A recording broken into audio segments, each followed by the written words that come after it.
हम पहले भी कह चुके हैं कि असली भारतीय जनता पार्टी हमारे साथ है, कि वो अपना पार्टी का धर्म निभा रहे हैं। पार्टी धर्म में वो कभी भी नहीं कह सकते कि किसी आज़ाद प्रत्याशी का समर्थन करे जब जहां पार्टी का ऑलरेडी प्रत्याशी दिया हुआ है। विधानसभा चुनावों को लेकर प्रचार का दौर अपने अंतिम समय पर पहुंच चुका है। वहीं अगर नाचन विधानसभा क्षेत्र की बात की जाए तो यहाँ पर लगातार आज़ाद प्रत्याशी ज्ञान चौहान के द्वारा यहाँ पर लगातार अन्य प्रत्याशियों के लिए पूरी की पूरी यहाँ पर फाइट दी जा रही है। वहीं इस समय DHN की टीम मौजूद है नाचन क्षेत्र के टांडा गाँव में। तो यहाँ पर ज्ञानचंद जी के द्वारा एक बड़ी जनसभा को संबोधित किया गया है। ज्ञान जी, आपको DHN 24/7 पे धन्यवाद, आपको बहुत बहुत धन्यवाद। सर, मेरा पहला सवाल आपसे रहेगा कि अभी तक जो आपका प्रचार है, कल प्रचार खत्म होने वाला है, तो अभी तक जो आपका प्रचार रहा है कैसा रहा है?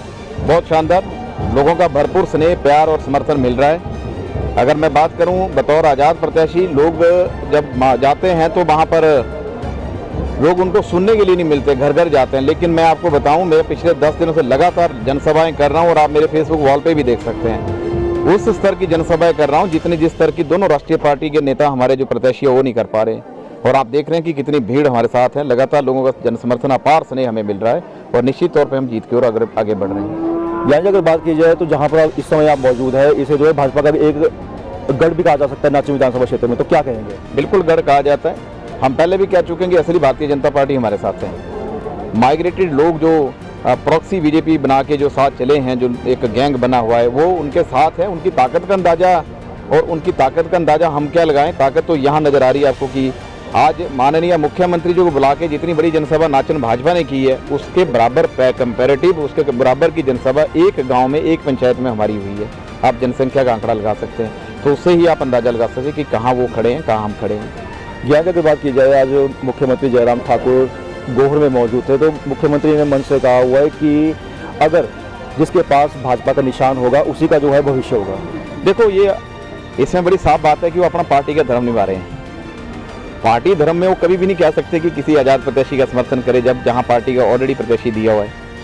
और जहां तक रही कमल के फूल की बात, तो भारतीय जनता पार्टी का प्रत्येक नेता कमल को ही नेता मानता है, कमल को ही प्रत्याशी मानता है। हम पार्टी में थे, अभी तक हमें खबर नहीं हम पार्टी से बाहर हुए कि नहीं हुए, लेकिन हमने बगावत की है। हमें बुजुर्गों ने कहा था कि कहीं गलत होता दिखे तो उस गलत का विरोध करें। गलत आदमी की गुलामी करने से बेटर है आप लड़के शहीद हो जाओ, वो ज़्यादा बढ़िया है। तो हमने अपना पूरा सर्वस्व लगा दिया इस मैदान में, लेकिन हमारी मूल भावनाओं से अभी तक किसी का कोई उसमें किसी की कोई टिप्पणी नहीं आई, किसी बात का कोई संचार नहीं हुआ। लेकिन इतना मैं जरूर कहूँगा, जो नाचन से प्रत्याशी है, जो 10 दिन पहले तक ये कहते थे कि हमारे कार्यकर्ता ही नहीं है और इन्हें 500 पे जमानत इनकी जब्त हो जाएगी, 5 दिन बाद उन्होंने मान लिया कि वो बागी नेता है, नेता मान लिया और कहा कि ये बहुत ज़्यादा हमें खजल करेंगे। आज स्थिति आ रही कि 5 दिन बाद, क्योंकि 4 दिन बाद चुनाव में 5वें दिन ये भी मान लेगी आने वाले विधायक भी यही होंगे, क्योंकि इन्हें पता कि अब उनकी हार निश्चित है। ज्ञान, अगर बात की जाए चुनावों को लेकर, तो अगर यहाँ की जनता आपको विधायक बनाती है तो कल को आप भाजपा में जाएंगे या कांग्रेस? देखो, मैंने ये बात पहले कही, मेरी मूल भावना मुझसे जुड़ी हुई है। अगर मैं जीत के जाता हूँ तो मेरे साथ सभी वर्गों के लोग, सभी धर्मों के लोग और सभी राजनीतिक दलों के लोग लगे हुए हैं। तो जो फैसला आगे का होगा, मैंने लोगों से बात की, मीडिया में भी बात की, लोगों के बीच में बैठ के फैसला करेंगे। जो सामान्य परिस्थिति है उस हिसाब से आगे चलेंगे। लेकिन ये जरूर है कि मेरी मूल भावना जो जयराम जी से जुड़ी हुई है, पार्टी से जुड़ी है, वो मूल भावना है। मेरी भावना मेरी नहीं रहेगी, अब नाचन की जनता की होगी। नाचन की जनता जो फैसला करेगी वो सिर मत्थे कबूल किया जाएगा। वहीं अगर आज बात की जाए मुख्यमंत्री, तो मुख्यमंत्री ने ये भी कहा हुआ है कि सभी लोगों से कहा हुआ है कि जो पार्टी के साथ है, भाजपा सरकार बना रही है तो इस पार्टी के साथ ही चले।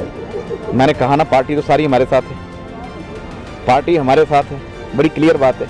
पार्टी के जो पुरोधा हैं, जिन्होंने पार्टी जनसंघ के समेत तैयार की, जो संस्थापक सदस्य में ठाकुर पदम सिंह जी, वो हमारा काम कर रहे हैं। चाहे पुराने जितने बुजुर्ग नेता हमारे पीछे आप देख लीजिए, सब हमारे साथ काम कर रहे हैं।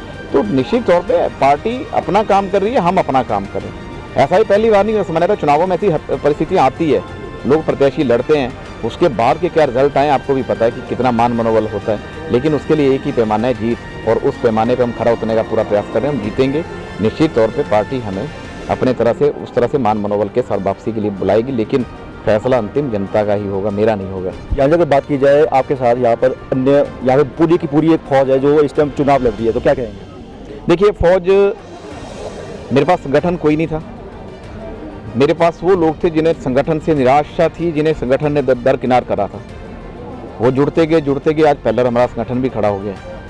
और ये वो लोग चुनाव लड़ रहे हैं जो अपनी मांगों को लेकर पिछले 10 वर्षों से लगातार, पिछली कांग्रेस की सरकार रही तो ये कहा गया कि मैं विपक्ष में बैठा विधायक हूँ, मेरे बस में कुछ भी नहीं है। लेकिन मुझे लगता है विधायक का अपना एक क्राइटेरिया होता है काम करने को, बहुत कुछ करना चाहें तो कर सकते हैं। उसके बाद सत्ता में पूरी पावर के साथ सरकार आई है, पूरे दमखम के साथ आई, तो फिर कहा कि मेरी जो है सरकार में बन नहीं रही है, चल नहीं रही है। 5 साल बीत गए, जब अब विदाई का समय आया तो अब यहाँ के नाचन के विकास के सपने देख रहे हैं। आपने देखा होगा कि आज उनकी एक स्टेटमेंट भी आई है कि मैं निचले सारे कार्यालय नीचे ले जाऊंगा, जिस बात को हम 10 दिनों से लोगों के बीच में कर रहे हैं। अब देखा कि चुनाव हाथ से जा रहा था, नीचे के लोगों को बरगलाने के लेकर के मैं ले आऊँगा। लोगों की एक ही बात है, जब मैं ले आऊँगा की बात करो, लेके क्यों गया?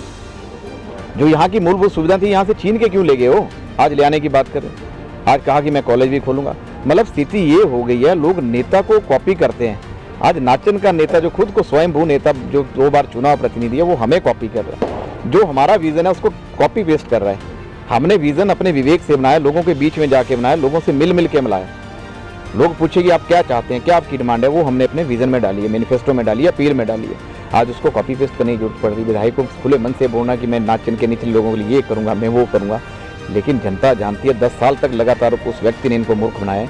अब वो मूर्ख बनाने का मौका देने वाली नहीं। अब तय है 12 नवंबर को जो है उनके जाने के कागजात तैयार हो जाएंगे, वो मोहर लग जाएगी वोट पे। 8 दिसंबर को रजिस्ट्री भी हो जाएगी, तो रजिस्ट्री के बाद उनको भेज दिया जाएगा वापस। ज्ञान जी, अंतिम सवाल रहेगा मेरा आपसे। ये ऊपर की राजनीति और नीचे की राजनीति कहीं ना कहीं जो है लगातार नाचन के लिए जो है हमेशा घाटे का सौदा रही है। ये सोच पे डिपेंड करता है। ऊपर और नीचे का मतलब ही नहीं। जब आप विकास करना तो पूरे हिमाचल के लिए अगर एक नेता, एक मंत्री, एक मुख्यमंत्री काम करता तो विधायक क्यों नहीं कर सकता? ऊपर नीचे में वो ऊपर नीचे मानते, लेकिन मैं तो बॉर्डर लाइन पे हूँ, जहाँ मैं रहता हूँ उससे मेरे घर की एक नाली क्रॉस करके सराज शुरू हो जाता है, उसके तुरंत बाद मैं हूँ। लेकिन मेरा देखो संपर्क कितना है निचले लोगों से, कितनी भारी संख्या में लोग मुझे मिल रहे हैं। तो मुझे नहीं लगता इसमें कोई ऐसी बात ऊपर नीचे की है। आज यहाँ चुनाव ऊपर नीचे की राजनीति का नहीं रह गया। आज यहाँ जातिगत गणना के हिसाब से चुनाव ने इस चुनाव में ये तय है कि ये चुनाव नाचन विधानसभा क्षेत्र है, आरक्षित वर्ग का चुनाव है। आरक्षित वर्ग में बड़े लंबे समय तक सिर्फ एक ही वर्ग के लोग चुनाव लड़ते रहे हैं। ये यहाँ की मैं कहूँगा कि राजनीतिक विडंबना रही है। लेकिन इस चुनाव में 3 अलग अलग लोगों के बीच, अलग अलग वर्गों के लोगों के बीच में मुकाबला है, और उस मुकाबले में सबसे अंतिम छोर का व्यक्ति हूँ। तो मुझे लगता है कि इस बार लोगों ने सोचा कि जो सबसे पीछे रह गया उसको सबसे आगे लाने की बारी है, इसलिए सब लोग मेरे साथ जुड़ रहे हैं। ज्ञान जी, धन्यवाद आपके चुनाव को लेकर, और टीएचएन की पूरी टीम की तरफ से आपके लिए बहुत बहुत धन्यवाद। धन्यवाद, बहुत बहुत शुभकामनाएं आपको भी।